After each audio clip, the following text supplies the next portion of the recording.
Yeah, just a reminder to people who've come in late, we won't have an iClicker question today, so if you could click in, and if you see somebody coming in late, if you could just let them know. So today's lecture is the first in a trilogy I'll be giving on environmental justice, which is about the distribution of distribution of resources and access to resources. Today I'm going to be focused on water. After spring break, I will be looking at deforestation and fuel. And then I will also do a third lecture on air, the politics and public health of air.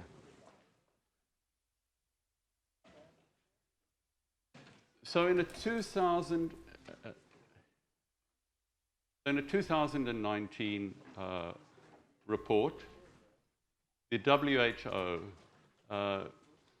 please, could you keep quiet in the corner there? Thank you, just for everybody's consideration. Thank you. Okay. In a 2019 WHO report, it was announced that 4,000 children a day globally die through a failure to access clean water. And roughly 4 in 10 humans on this planet do not have access to potable, clean drinking water and water to wash their hands, which has implications for dietary health as well. Okay? And 90% of those who die from lack of access to clean water are children under the age of 5. So they're dying from waterborne diseases, they're dying from typhoid, cholera, hepatitis, dysentery, and so forth. Okay?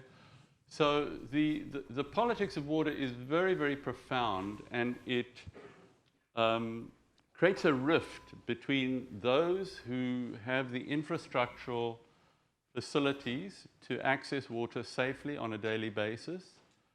And for those 60% of the world's population, water is often almost invisible. It's more automatic drinking water out of a tap than brushing your teeth. Okay? It's very, very quotidian and, as I say, almost invisible.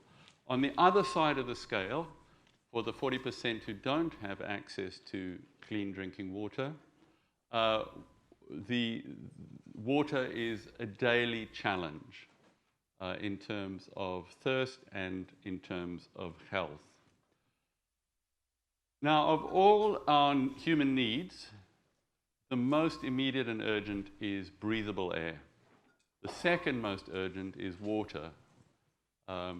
If you don't have clean water, you can't opt out of drinking fluids. You'll drink filthy water.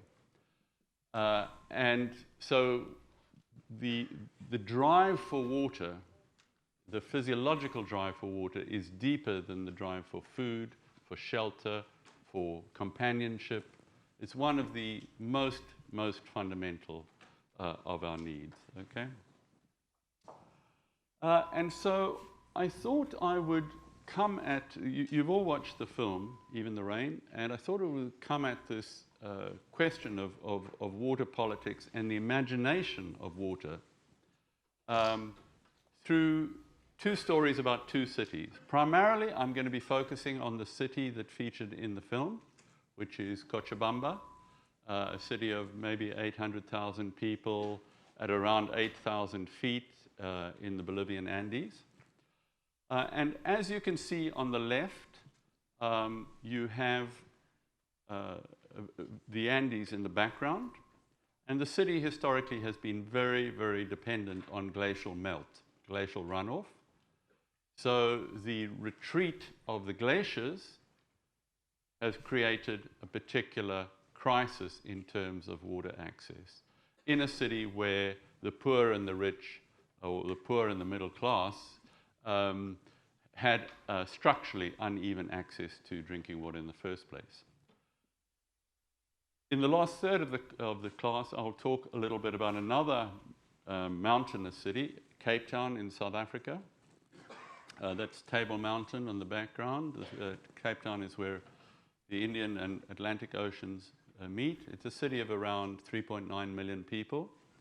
again, has a history of colonial and structural inequality in terms of access to water.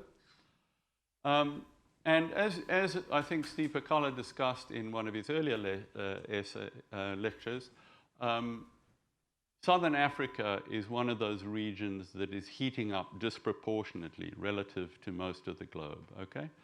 So on the left, we have the crisis of glacial melt. On the right, we have the crisis of drought.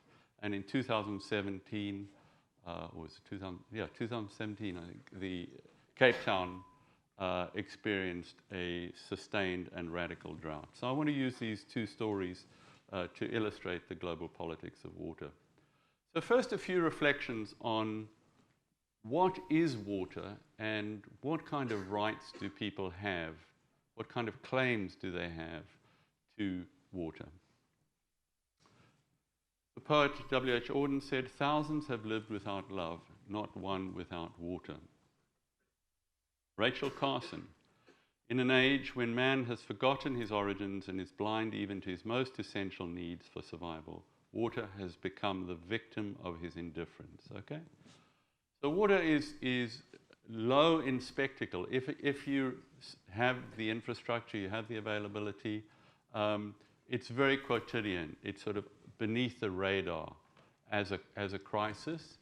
But as that World Health Report noted, more people die from a lack of drinking water than die from all the wars and all the terrorist attacks combined. Okay? So it's a form of slow violence in that sense. Attritional violence that is also largely invisible to those who have water. The human rights activist Paul Farmer, who's worked extensively in Haiti in particular, says clean water and healthcare and school and food and tin roofs and cement floor, all of these things should constitute a set of basics that people must have as birthrights. Okay? So the film is set on the cusp of this millennium, year 2000, when globally there was a big push to privatize water, particularly in the global south. And there were big multinationals arose, particularly in Europe and North America, who were hell-bent on making water access more efficient, which typically meant it was more exclusive and it, in most of these cases, became higher priced, okay? So in Fortune magazine predicted that water is about to become one of the world's great business opportunities and that it promises to be to the 21st century what oil was to the 20th. So this is a view of water that seeks to define it as a commodity, okay? And to bring it into the market, to circumscribe the value of water in terms of market, what some people might call free market policies, what other people might call neoliberal globalization, okay? Similarly, European Bank for Reconstruction and Development, Johan Bastin, said water is the last infrastructure frontier for private investors. So this was a moment about 20 years ago when there was a sudden sense that a lot of money could be made off water. Nestle was one of the companies very involved. The idea that as a human being you should have a right to water, that's an extreme position, okay? So you can see these two quite polarized positions on who should have access to water and how they should have access to water. Mark de Villiers, a water rights activist, I understood when I was just a child that without water everything dies. I didn't understand until much later that no one owns water. Water might rise on your property, but it just passes through. You can use it and abuse it, but it is not yours to own. Water is part of the global commons, not property, but part of our life support system. Okay? So in the 3 lectures I'll be giving on environmental justice, the idea of the commons is a central notion. okay, that there are certain public goods that people should be able to access freely without penalty, charge, or discrimination. And so with neoliberal globalization, we have a push to privatize public goods. Okay? And those could be utility companies, those could be rivers, those could be forests. Okay? So I want to turn now specifically, with those thoughts in mind, to Cochabamba, Even the Rain, and what the film calls the thirst for gold. So I asked you in the first lecture in this arts and literature series is to place yourself in the position of the filmmaker or the artist or the writer and try to think through the imaginative challenges of producing a story on a particular topic, in particular environmental topic. So what are the imaginative challenges of making a dramatic film about water? Okay. So some of those challenges are that it's quotidian, it's everyday, it's not like the 9/11 attack, to take a very pyrotechnic and trauma.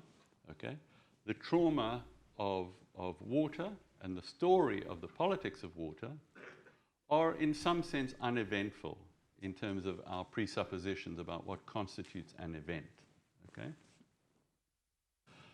until your body is in that critical mode where you need water just to survive.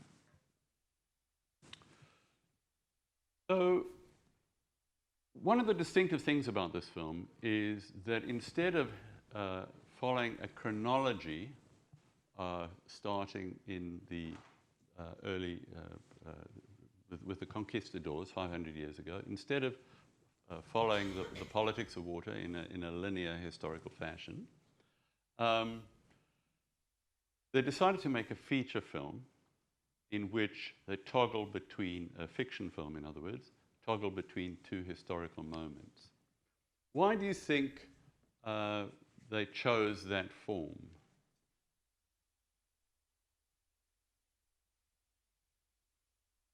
Why those two moments as opposed to a different narrative shape, where they could either have gone year by sort of century by century, or they could have just focused on the water conflict in the current moment in 2020, 20,000? Any thoughts? Yeah.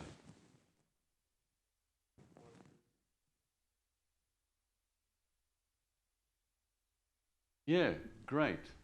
Okay, so it forces the viewer, or encourages the viewer to think of the parallels between those moments. So 500 years ago is an immense time. It's even further back than last semester, okay? And so it's a leap.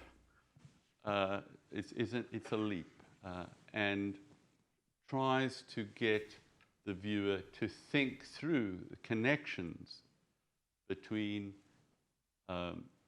conquistadors, extractivism and colonialism and cruelties, and the contemporary variants of those under neoliberal globalization. Any other thoughts on why they might have chosen those two moments?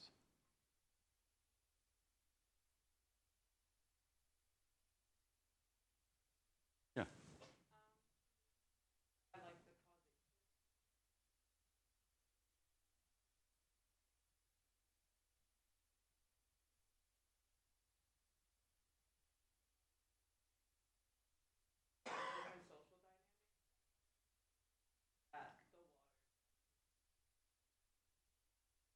Right, okay, so the preconditions, in a sense, for this water crisis were set in a much earlier era, okay?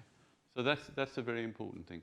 Why not linear time? Why not just, instead of these two moments bouncing off each other, why not just do it century by century, maybe a documentary of how water politics have changed.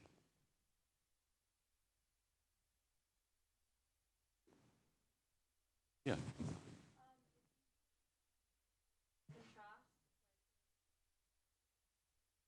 Right.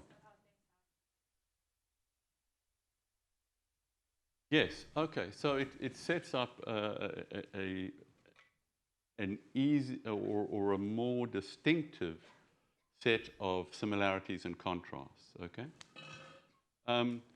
What about the relationship between gold and water?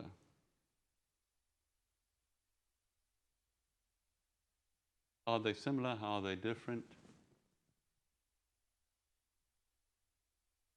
The original conquistadors talked about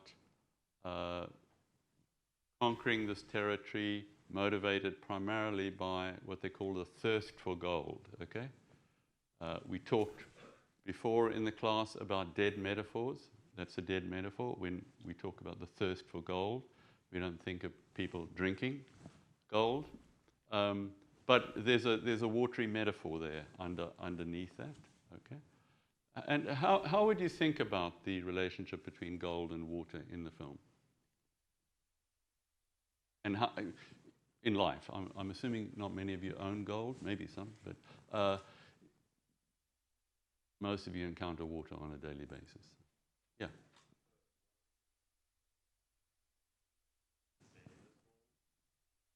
Yeah, exactly. Okay. So in a sense, gold is valuable.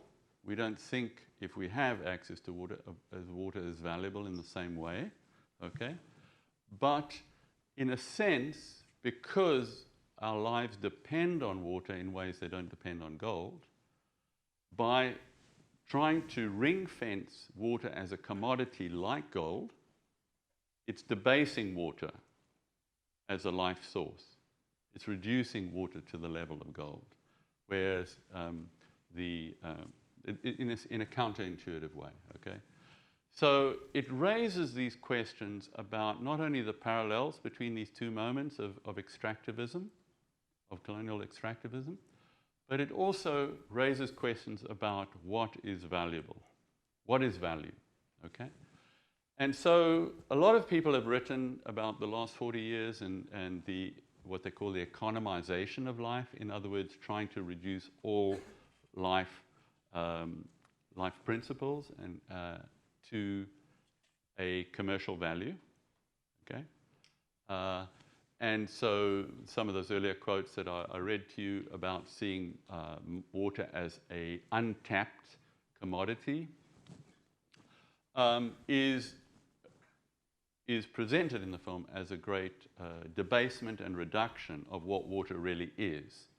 Not only in terms of drinking and washing hands safely when you prepare food, but water also as a spirit source, as a cosmological presence, as rivers and oceans have been for communities for millennia. Okay. I'd make one other point about this particular aesthetic choice here is that part of what emerges from the indigenous presence in the film is different conceptions of environmental time. Okay, so we know that particularly coming out of the Enlightenment of the 18th century, the European Enlightenment, there was a great focus on ideas of linear time, progress, development, growth. In many, it's hard to generalize, but in many indigenous communities, time is figured differently. Time is often figured cyclically. It is bound to seasonal structures.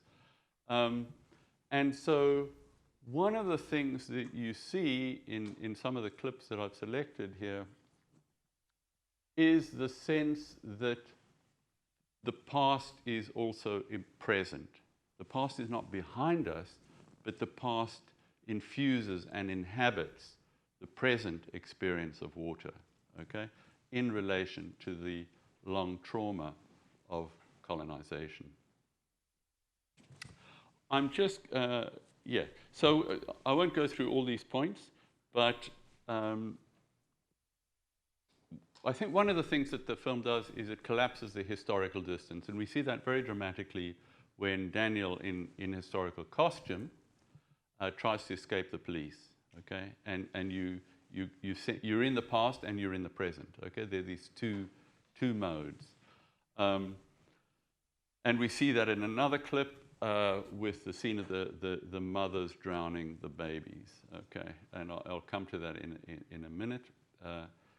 I talked earlier in the class, in an earlier class, about defamiliarization. In other words, how to make something that is ordinarily invisible dramatically visible. And so the film tries to defamiliarize our mundane perceptions of water and see water as precious and worth fighting for. And then it closes the distance between the Spanish crown in the Andes and the British and California water corporations from Cochabamba, the so-called money men, and close that distance and see some of the continuities between those practices. Okay, so this, let me just.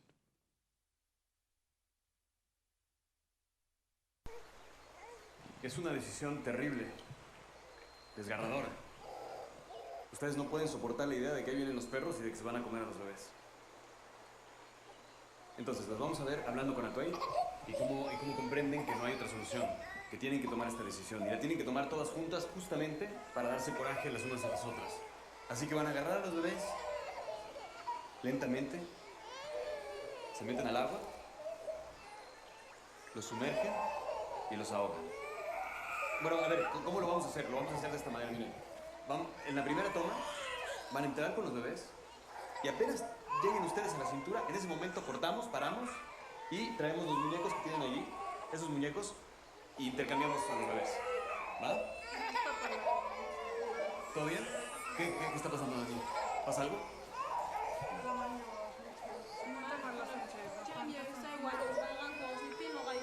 Oigan, diles que es completamente seguro. No, los bebés ni se van a mojar. Ni siquiera se van a mojar. Ustedes van a entrar, apenas tocan a la cintura, cortamos y entran esos muñecos. Mira, a ver, traen los muñecos ahí para que... Sebastián, dame tiempo. Un momentito nomás. Perdón, tenemos mucho, ¿eh?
¿Qué pasó?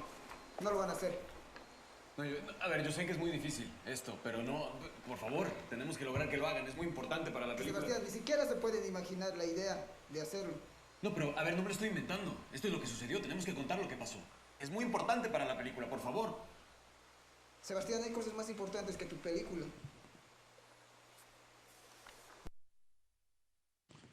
Okay. So we know that when individuals or cultures are traumatized, time gets scrambled. And for those of us who've experienced a trauma, it could be a historical trauma, it could be an individual trauma, there are times when you flash into that trauma and the past is more viscerally immediate than the present. Okay? The time is disordered and is not sequential. And we also know, and it's come out recently in scientific studies of the Holocaust and other historical traumas, that intergenerationally, even at a cellular level, that trauma can make its presence felt. Okay? So what the director is saying is just act. Okay? What the Indigenous women are experiencing is a representation of their culture that feels like a colonial imposition, that they perform what they would never have performed culturally. Okay? So even though it's fiction, even though it's set 500 years ago, it's as if they feel it viscerally in the present as a kind of abuse on top of a trauma. Okay? Oh, sorry. Es una decisión terrible, desgarrador. Okay, so William Faulkner said, the past is never dead, it's not even past. And I think this is true, particularly when we're looking at historical and individual trauma. Okay, we've talked about that.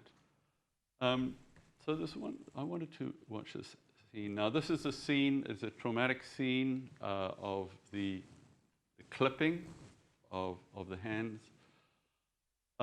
for failure to deliver sufficient gold. Okay. Capitán. ¿Qué es esto? Man, ¿entienden hecho? ¿Te crees que soy tonto? ¿Me quieres engañar o qué? Aquí no hay más que arena. No caigo, mana, ¿entienden cucho? ¡Que me hables en cristiano, que no te entiendo! Caipi más cancho ni matapi. ¡Eso es arena! No caigo más que caigo. ¡O dale!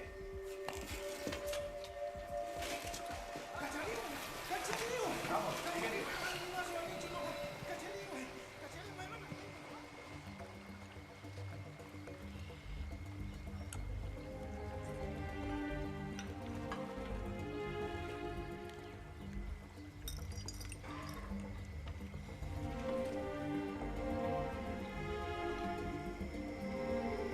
Aquí no hay suficiente. Mancanchu, No hay suficiente. man, Kichu. Mucha arena. Mancanchu.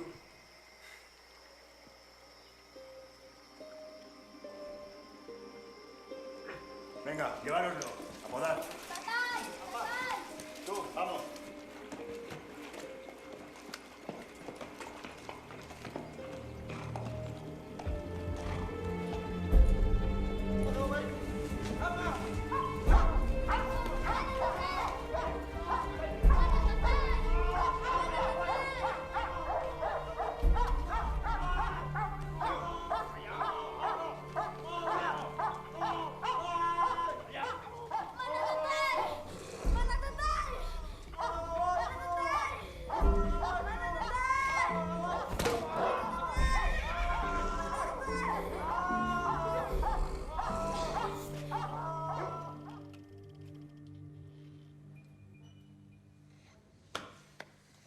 Muy bien, chavala. Lo has hecho muy bien. Gracias. Sí. Gracias, Señorita, buen trabajo. Gracias. Tienes talento. Ha sido una secuencia de la que te puedes sentir orgullosa. Bueno, espero que te estén pagando como es debido. Sí, me están pagando mucho más que a los extras. Más que a los extras, qué barbaridad. Sí. ¿Quieres saber lo que me van a pagar a mí? A ver. 2 millones de bolivianos. Wow. Party. Okay, so we have this very violent scene, and then we have the actor viewing it in the cinema. Why do you think the director of Even the Rain makes that decision to move from the action, the historical action 500 years ago, to watching the dailies, the clips in the cinema? What is the effect, in your experience of viewing that? What does that do?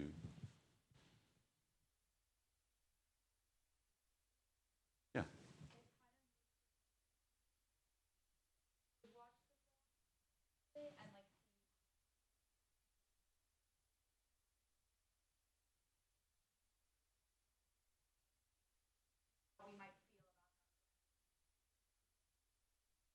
Yes, okay. So it's a disruptive technique that produces self-consciousness in the viewer, okay? So when we're reading, when we're watching a film or reading a novel or that, when it's going well, it's a fully immersive experience, okay? We're kind of surrounded by the storyline. And here there's a radical break, okay? So the little girl is watching herself be an actor. So she is, what they talk about, breaking through the fourth wall. And so this is something I wanted to talk about in this section of the lecture, which is called mise en abîme, which is an artistic text, an artistic term of embedded images or narratives, like Russian dolls, say. And so in this film, we have essentially three films. We have the feature film that was originally planned about the good colonialists, or the bad colonialists and the less bad colonialists, the good, sort of. And then that gets disrupted by the water uprisings, okay? And we have the documentary about that film. And then we have the ultimate film that fuses the planned film and the film that had to incorporate the uprising. So, in effect, three films going on here, okay? And so what that does is it draws us in, implicates us in terms of our position as a viewer. So that's what's sometimes called breaking the fourth wall, okay? And in particular, with the little girl, we see her emotions as she watches the historical violence, and then she jumps back into the present in character as the good actress, okay? So she's having to juggle both of those identities. And in watching this, it reminded me of what Du Bois talked about in terms of double consciousness in many African Americans are in a oppressive and racist situation of being forced to see yourself being seen, okay? That the weight of that self-consciousness. And so here she is both an indigenous child enacting the historical trauma, and then an actress in the present. And so that tension, I think, is a very powerful element in this scene and in the movie as a whole. We see this again in this scene.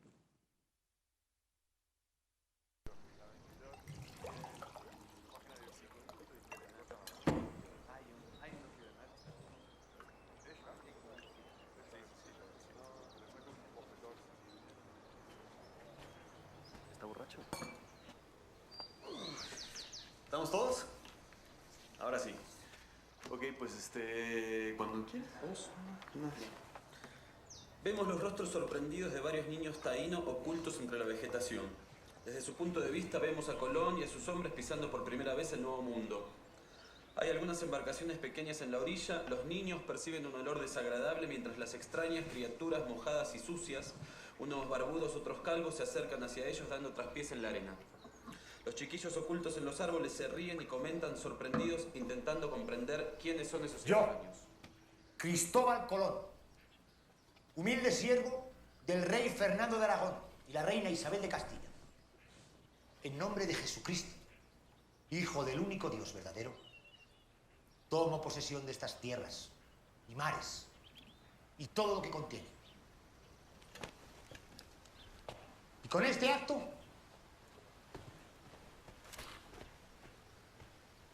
proclamo la soberanía sobre estas tierras y mares de la más graciosa de sus majestades.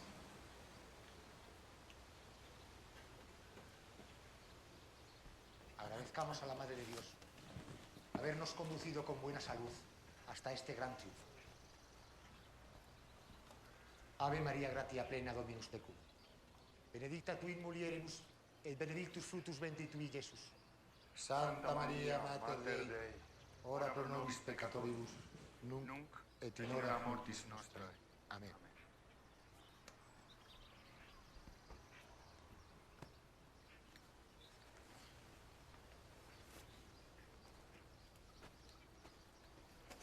Este debe ser su poblado.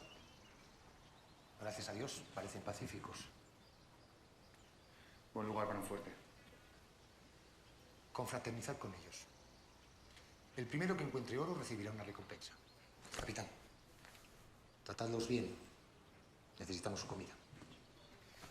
Ah, y averigüe de qué armas dispone.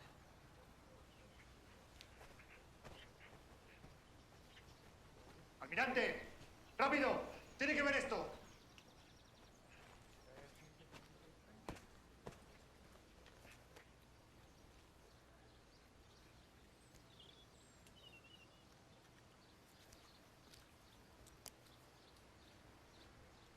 Oro. Oro. Oro. Oro. Oro. ¿Dónde está el oro? ¡Oro! ¿Dónde está el oro? Ya sabes a qué me refiero, mujer. ¡Oro! ¿Dónde está?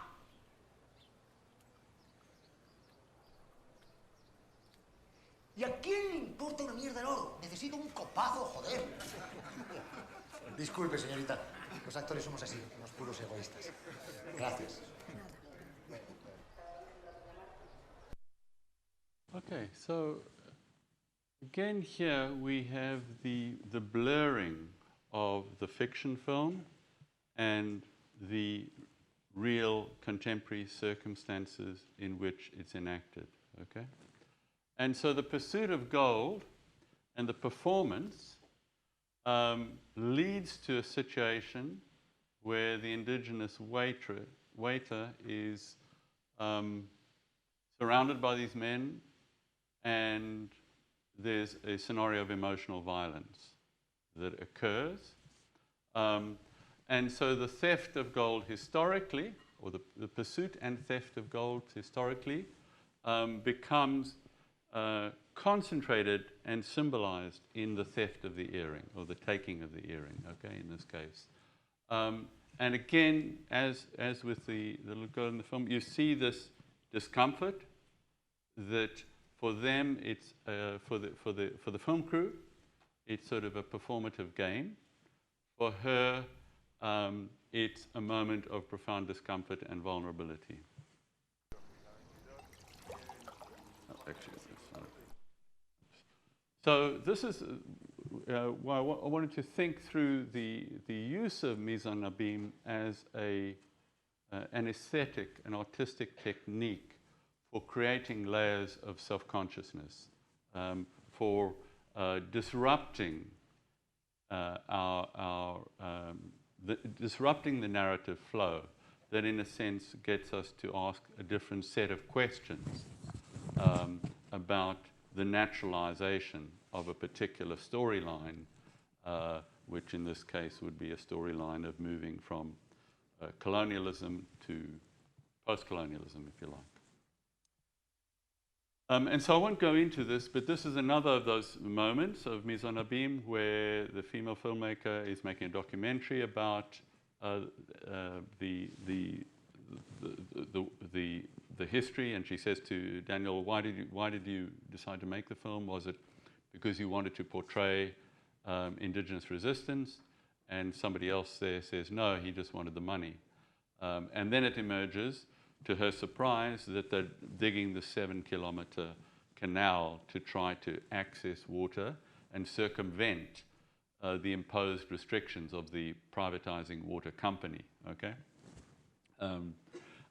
And so again, this is a moment where the safely framed historical films gets disrupted by the reality of the water conflict in the present.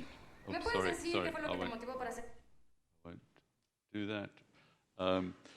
This is another moment where they're talking about the good colonial and the bad colonial, and the scenario is disrupted. I won't. Sorry. Muchísimas gracias por And las that poesías. is another clip that you might look at in your own time, where they're looking at the hypocrisy of the filmmaker's relationship to the water uprising. Okay. So the Potawatomi theorist and critic, indigenous critic from Michigan, Carl Powers White, said, indigenous persons examine climate change less as a future trend and more as the experience of going back to the future. For anthropogenic climate change is an intensified repetition of anthropogenic environmental change inflicted on indigenous peoples via colonial practices that facilitated capitalist industrial expansion. So what he's saying here is that, for instance, with the Potawatomi, who were originally from Michigan, during the Trail of Tears in like the 1830s, they were forcibly removed to an entirely different ecosystem, one that they were unprepared for culturally, and in so many other ways. And so, you know, he quipped that the hottest day the Potawatomi ever encountered was the day they arrived in Oklahoma from Michigan.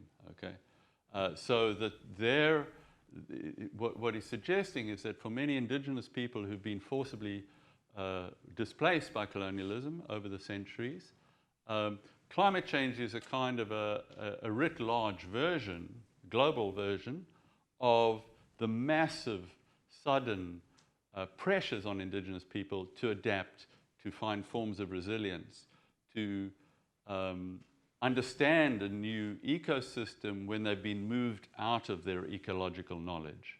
Okay, they over centuries or millennia, they had developed an ecological expertise in their environment that allowed them to flourish and survive.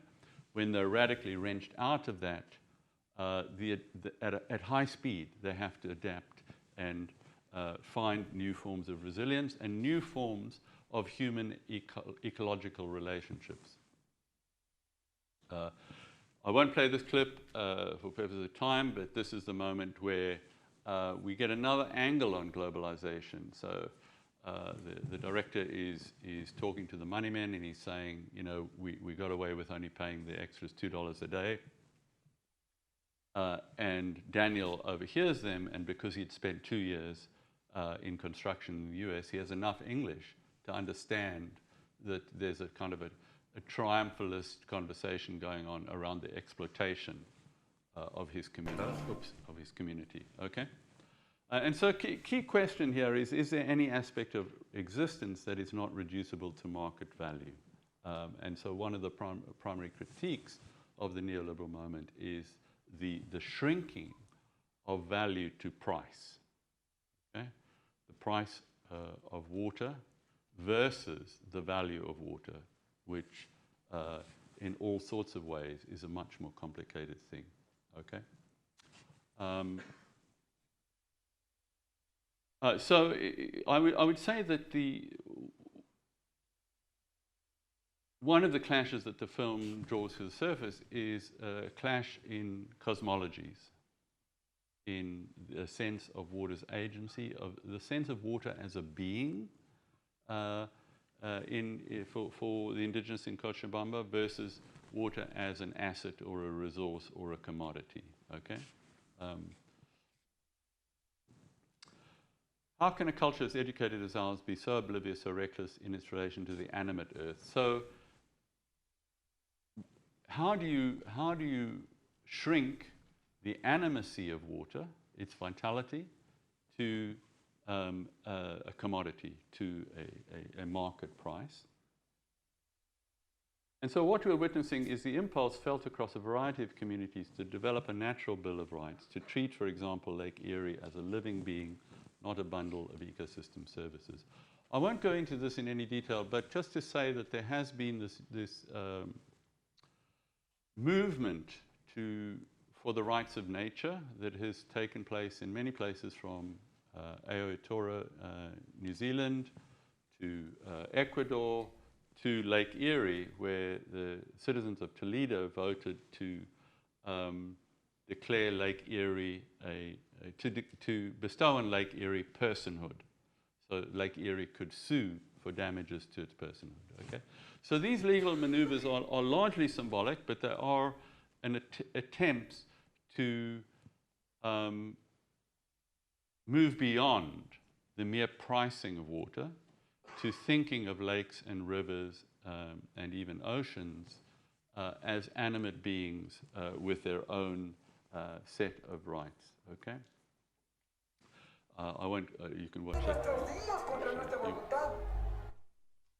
Watch that clip in your own. So very, very briefly, there are sections of the lecture I won't get to today, but I think they're self-explanatory. I just want to talk about this, the cultural situation in Cape Town, where it was projected that on April 19th, the city of, as I say, nearly 4 million people would run entirely out of water. And so this became like an allegory for the many cities across the world that are on the brink of a major water crisis, okay? Those are 10 of the cities that are most vulnerable. Istanbul, Mexico City, Kabul, many others. That's just a map of that. So the average American uses between 80 and 100 gallons of water per person per day. In Cape Town, they restricted people to 13 gallons, okay? And they said by day 0, people would be restricted to 6.6 gallons. And this is the important point. This would constitute a public health threat before there was a risk of people dying of thirst. Okay, so the more dramatic image is people dying of thirst, but actually the real threat is the spread of waterborne disease. Okay, so they used this countdown clock to day 0. They had used swimming pool imagery around the deep end. There were signs on the motorways warning people to save water. There were big protests as well. There was an attempt by the city council to impose a water tax, and because of the history of apartheid in South Africa and the colonial segregation of people, the majority of black and brown South Africans in particular rose up in protest against the water tax, and it never happened, okay?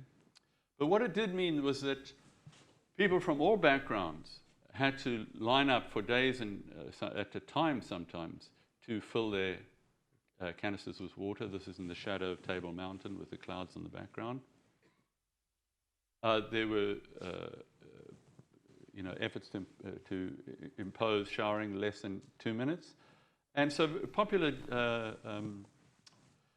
DJs and radio hosts developed this scheme to only play 2-minute songs. So if you play that song when you began your shower, at the end of the song, that's your shower done. Otherwise, you're risking the health of the city. Okay. So there was irony as well. Do not become addicted to water.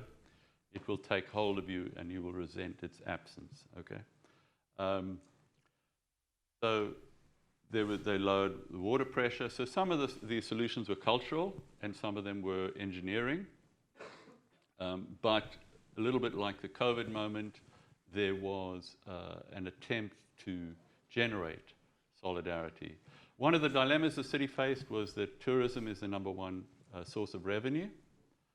So how do you use the threat of day 0 to spur locals to save water without scaring off tourists who are afraid that they're going to arrive in the city without water? Okay. So their slogan then was, come and visit Cape Town, city of resilience, city of the future. Okay.